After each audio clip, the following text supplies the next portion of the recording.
If you go and you drive around eastern Colorado and you see wheat fields out there, there's a good chance that it's our wheat varieties that are being grown.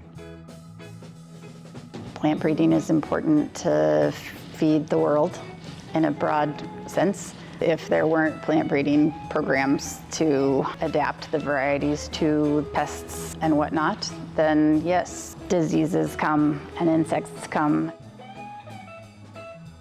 We've been involved with the CSU wheat breeding program for probably 30 to 40 years. That has saved our lives out here.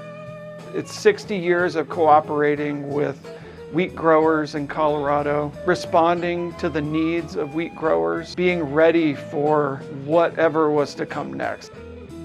Sawflies, they are the most prolific pest here in Colorado of winter wheat. Estimated damages from sawflies and wheat are 70 million per year. When a field has wheat stem sawfly damage, it causes the wheat to just fall over, even if you just lightly touch it or if the wind blows. So I remember going into this field in eastern Colorado, and as we walked through the field, all of the wheat would just fall down and lay flat as you went through it.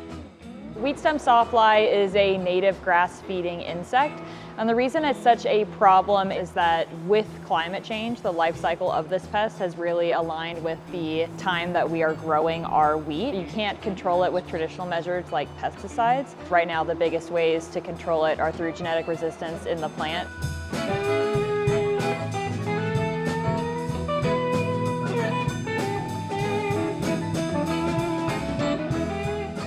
You think of the breeding program as a pipeline, right? Hopefully, at the end of the pipeline, you have something that you can release, a variety that's good enough, whether it's yields enough, or it's resistant to wheat stem sawfly, or it's got good baking quality. You're hoping that at the end, each year you have something that's better than what's already there.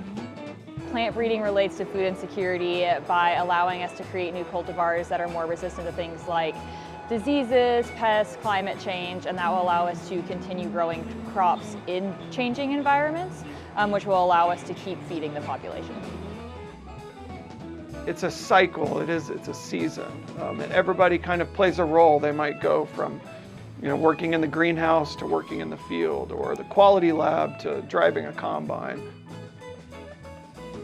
We're making a difference in a lot of people's lives. We're trying to feed the world. That's what we're trying to do.